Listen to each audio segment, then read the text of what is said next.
really enjoy Morgan Housel's second book, Same as Ever. In the book, Morgan outlined the lessons that hold true throughout human history. Despite the technical advancement, humans and the fundamentals of psychology, greed, fear, overconfidence, and impatience never really change. There are life lessons, therefore, same as ever, and we need to learn them so that we don't ever have to repeat the same mistakes. So, what are my four takeaways? One, the secret of success is low expectations. Why are we so unhappy today compared to the 50s? According to Morgan, it's because our high expectations. The difference between the middle class and the upper class is manageable in the 50s. Despite the income differences, people drove similar cars, lived in similar houses, and lived in similar neighborhoods. Today, the gap between the middle class and the upper class is vast. The middle class waits in line to get check-in at the airport. Comparison, the upper class flies by private plane.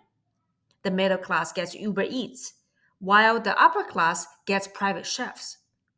Despite the much improved living conditions, we can see that some people are doing much better than the others.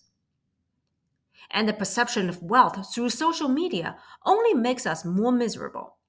We expect our lives to be just as good as the people on social media, but we are not. And the difference between reality and expectation causes a misery despite the fact that vast improvement has been made in every objective measurement. We can change this misery by lowering our expectations. Anchor our expectation on reality. Don't set expectations for your success based on the success you see around you. Instead, focus on your situation and progress. Celebrate the small wins. Wins are the best incentive to do more. Ground yourself and celebrate small milestones and achievements. And instead of being obsessed with material possessions, we should focus on improving things without the price tag that are essential in our life: health, relationships, and communities. I'm sure we have heard so many stories that just like this. I will be happy if I made my first million. I will be happy if I get that promotion and become the youngest person ever to achieve that. I will be happy if I move into the mansion that used to be owned by X celebrity. We slave over our goals, sacrifice our health, time with family and friends, because why not? The goal is more important, and our friends and family will always be there waiting. But when we finally achieve the goal, fully expect peace and fulfillment, and they are nowhere to be found. Turns out we don't need a big house, a nice car, or a big paycheck to be fulfilled.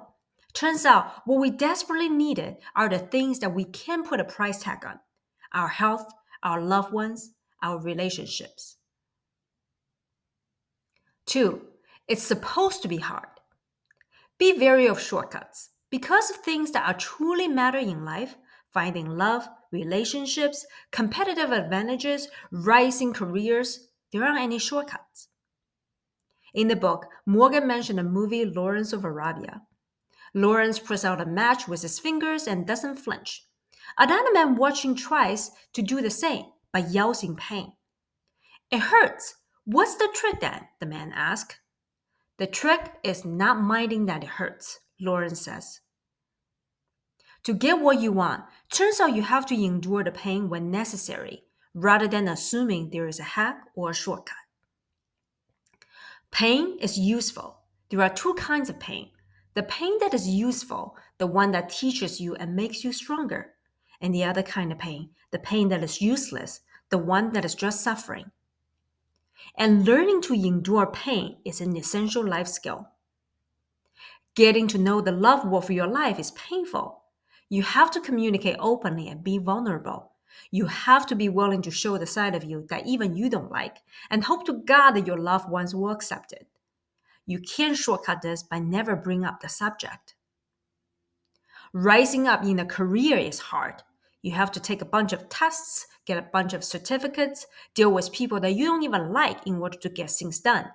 Push yourself beyond the level you are comfortable with in order to continue to grow. You can't shortcut this by staying in the corner and doing the same thing over and over again. To get what you want, The trick is not to mind the pain. Know the price that you have to pay, the effort, the time, the practice, pushing yourself beyond your limit, and acknowledge that there will be pain, and do it anyway. 3. There are so many driving forces in the world, and that's why the ability to tell a great story trumps almost any other skill. I'm a strong proponent of data-driven approach for decision making, but even I admit that there are so many things that data can't capture. In the book, Morgan mentioned a physiologist, Archibald Hill, who spent most of his career answering this question: how fast and how far can people run? His hypothesis is that maximum running performance is the function of an athlete's muscles, overwhelmingly their heart. In the lab, the data confirms the hypothesis. There is a correlation between muscle strength and running performance. On the field, however, it's hardly the case.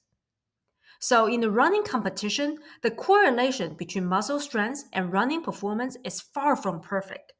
Turns out, athlete performance isn't just about physiology. It's also about what you are capable of within the context of what your brain is willing to endure for the risks and rewards in any given environment, in any given moment. Turns out, mind over matter is a thing, even in physical competitions such as competitive running. That is why storytelling is such an essential skill. You use the story to convey your message when data alone isn't enough. You leverage storytelling to get your point across, especially when the topic is complex or even controversial. Want some examples? How do we explain mutually assured destruction to a 7-year-old? With Dr. Seuss' book, The Bottle Battle. How do we explain to a 5-year-old that overutilizing the environment will eventually lead to the humanity's downfall? With Dr. Seuss' book, The Lorax. How do we tell kids not to talk to strangers? We introduce the tale of, so I woke up in a bathtub covered in ice in some dingy hotel in Atlantic, and I discovered that one of my kidney is missing. Stories are powerful ways to convey messages. They get diverse people to focus attention on one single point, and they create so many hidden opportunities among things you assume that cannot be improved. 4. Wounds heal, scars last. In the book, Morgan illustrates this point with Pavlov's dog. The psychologist Ivan Pavlov trained his dog to drool by ringing a bell before they were fed. The dogs learn to associate the sound of a bell with an imminent meal, which triggers a drooling response. But there is a less well-known story about Pavlov's dogs. A massive flood swept through the labs and the kennel. Several dogs were killed, and the surviving dogs were forced to swim a quarter mile to safety. Traumatized, the dogs have completely forgotten the lessons they learned and have adopted completely different personalities. Long after the imminent danger of the flood had faded, they still lived as if they were in the flood water, refusing food, restless, and continued to stare at the door, expecting danger. Our approach to life is deeply shaped by our experiences, in particular, past trauma. Charlie Munger used to say, all I want to know is where I would die so I can make sure to never go there. And based on the past experience, we know the areas that will produce a traumatizing experience, so we live our lives to ensure that we never go there again. Want some examples? So, I have a friend whose name is Sarah. After losing her life savings in 2008 financial crisis, she now keeps 80% of her wealth in savings account, earning less than 0.01 minimal interest. Even though the economy recovered and the investment opportunities has rebounded, she can't bring herself to invest meaningfully in the stock market. Her financial wound has healed. She has rebuilt her savings through hard work, but the scar remains. She rather accept the guaranteed low returns than risk another devastating loss, even when the rational choice would have been to diversify into high-yield investments. Just like Pavlov's traumatized dogs, she continues to live as if she was still in the floodwater, in the 2008 financial crisis. And she is not alone.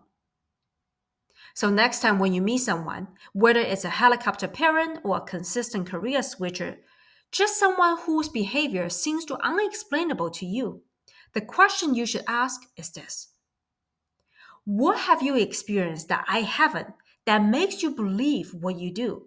And when I think about the world like you do, if I experience what you have? Most people are not odd. They only seem odd to us because they are making decisions based on their past experience that are sometimes drastically different than ours. If you find the content helpful, check out this video where I talk about the 3 key takeaways from Dr. Peter Attia's book, Outlive, on how to live a long and better life. See you next time.